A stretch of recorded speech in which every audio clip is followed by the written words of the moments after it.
तो देखिए, इस वक्त अमेरिका, इजराइल और ईरान में जबरदस्त तरीके से हमला एक दूसरे पर किया जा रहा है। बीते कुछ दिनों में हमने देखा कि किस तरह से यह हमला और ज्यादा भीषण होता चला जा रहा है।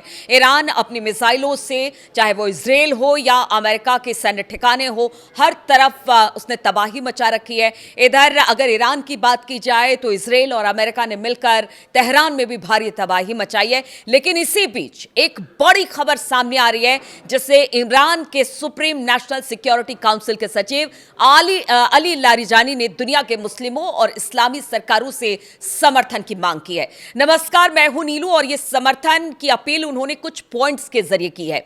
तो अली लारिजानी ने 6 पॉइंट के खुले पत्र में खाड़ी देशों की इस्लामी सरकारों की आलोचना करते हुए कहा कि ईरानी जनता को उनसे मदद नहीं मिल रही है। देखिए, पीछे जितने भी बात अगर हम देखें पीछे मुड़कर, तो लगातार ईरान यही कहता रहा कि जितने भी अरब मुल्क हैं वो अमेरिका और इजराइल का साथ दे रहे हैं, अपनी धरती उन्हें दे रहे हैं और वहां से हम पर हमला किया जा रहा है। और यही वजह है कि अरब देशों को ईरान निशाना बना रहा है। अब लारिजानी का ये पत्र अपने आप में बहुत कुछ कहता है। लारिजानी ने अपने पत्र में सवाल किया है कि एक मुसलमान अगर दूसरे मुसलमान की पुकार का जवाब नहीं देता है तो फिर ये किस तरह का इस्लाम है।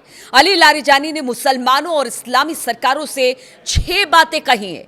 पॉइंट के जरिए कम शब्दों में उन्हें समझाने की कोशिश की गई है कि देखिए, जो इजराइल है या अमेरिका है वो जानबूझकर मुस्लिम देशों को लड़ाने की फिराक में है, जिसे अब समझना होगा। और हालात यही कह रहे हैं। वो 6 पॉइंट क्या है, वो 6 बिंदु क्या है जिसे लारिजानी ने खुले पत्र में लिखा है, वो आपको बताते हैं। ईरान को ऐसे समय में, पहला पॉइंट, ईरान को ऐसे समय में अमेरिकी इजराइल गठबंधन के धोखे भरे आक्रमण का सामना करना पड़ा जब बातचीत चल रही थी। लारिजानी ये कहते हैं कि हमने तो बातचीत का रास्ता अख्तियार किया, लेकिन हमारे पीठ पर छुरा घोंपा गया। इस आक्रमण का उद्देश्य ईरान को तोड़ना था। अमेरिका इजराइल के इस्लामी क्रांति के महान और नेता को, साथ ही कई आम नागरिकों और सैन्य कमांडरों को शहीद कर दिया गया और इसके जवाब में उन्हें ईरानी लोगों के राष्ट्रीय और इस्लामी प्रतिरोध का सामना करना पड़ा है। और अब अमेरिका और इजराइल को यही सब कुछ भुगतना पड़ रहा है। दूसरे पॉइंट में वो क्या कहते हैं, दूसरा बिंदु, दूसरी बात उन्होंने क्या रखी है लारिजानी ने। आप सभी अच्छे से जानते हैं कि राजनीतिक स्तर पर कुछ 1-2 मामलों को छोड़कर किसी भी इस्लामी सरकार ने ईरानी राष्ट्र की सहायता नहीं की है। यानी वो साफ तौर से कहते हैं कि जितने भी अरब देश हैं उन्होंने ईरान का साथ नहीं दिया, और वो खुले शब्दों में इस बात को कहते हैं। फिर भी ईरानी लोगों ने अपने दृढ़ संकल्प के साथ उस दुष्ट शत्रु को इस तरह से परास्त किया। ईरानी लोगों की हिम्मत की वजह से आज दुश्मन को यह समझ में नहीं आ रहा कि वो इस रणनीतिक गतिरोध से कैसे बाहर निकले। देखिए, वो कह रहे हैं कि भले हमारा साथ कोई दे ना दे, लेकिन हमने अपने दुश्मन को मजा चखा दिया है। तीसरी बात अली लारिजानी कहते हैं कि ईरान बड़े और छोटे शैतान अमेरिका और इजराइल की बात लारिजानी कर रहे हैं कि विरुद्ध प्रतिरोध के मार्ग पर निरंतर आगे बढ़ता रहेगा। हालांकि चुप बैठी इस्लामी सरकारों को सोचना चाहिए कि क्या उनका तरीका पैगंबर के उस कथन के विपरीत नहीं है जिसमें उन्होंने कहा था कि अगर तुम किसी मुसलमान की पुकार का जवाब नहीं देते तो तुम मुसलमान नहीं हो। आखिर ये किस तरह का इस्लाम है। यानी एक तरह से अरब मुल्कों को जगाने का काम अली लारिजानी कर रहे हैं और कह रहे हैं ये बातें। चौथा बिंदु, कई देशों ने यहां तक कह दिया कि ईरान ने उनकी जमीन पर अमेरिकी ठिकानों को निशाना बनाया, इसलिए तेहरान उनका शत्रु बन गया। क्या ईरान को तब भी चुप बैठना चाहिए था जब आपके देश में स्थित अमेरिकी ठिकानों से उस पर हमला हुआ? ये अरब देशों के लिए कह रहे हैं अली लारिजानी कि अरब देशों की धरती से ईरान के ऊपर हमला किया गया। सच ये है कि इस टकराव में एक ओर अमेरिका और इजराइल खड़े हैं तो दूसरी तरफ ईरान और प्रतिरोध की शक्तियां खड़ी है।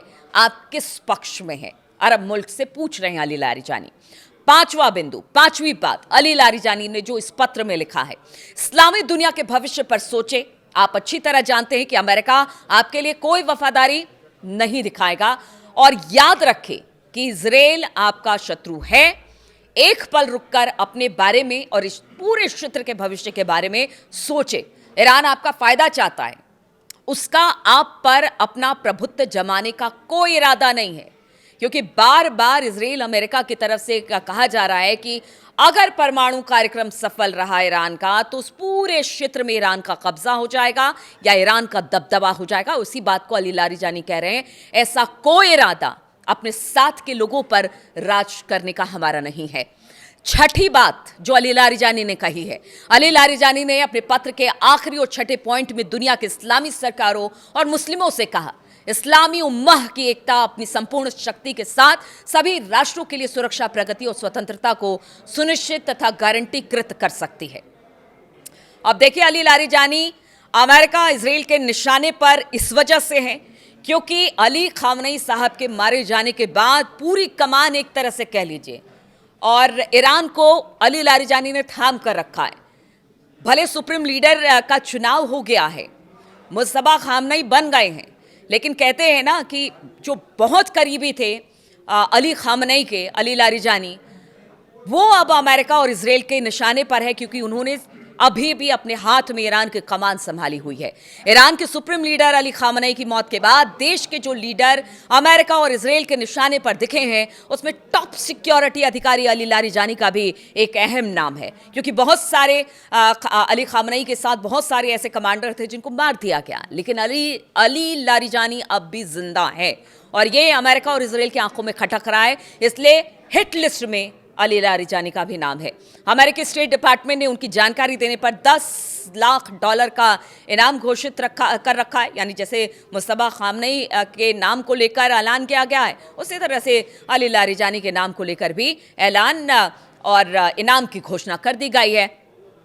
अब ऐसे में सोचिए कि इस समय तेहरान की सत्ता में एक अहम शख्स अली लारीजानी है और वो अगर इस तरह से खुले तौर पर पत्र लिखकर अरब मुल्कों को साथ आने की बात कह रहे हैं, तो आप समझिए कि किस तरह की अपील उन्होंने अरब मुल्कों से की है और साथ ही ये बताने की भी कोशिश की है कि ईरान आपका दुश्मन नहीं है, अमेरिका और इजराइल आपका इस्तेमाल कर रहा है। इसलिए अभी भी समय है, अभी भी वक्त है जब आप चेत जाइए और इजराइल और अमेरिका की मंशा को समझिए। अब देखना होगा इस पत्र का जवाब और इस पत्र को लेकर किस तरह से रिएक्शन अरब मुल्कों की तरफ से आता है। इस पर हमारी नजर बनी रहेगी। बहुत बहुत शुक्रिया मेरे साथ जुड़ने के लिए।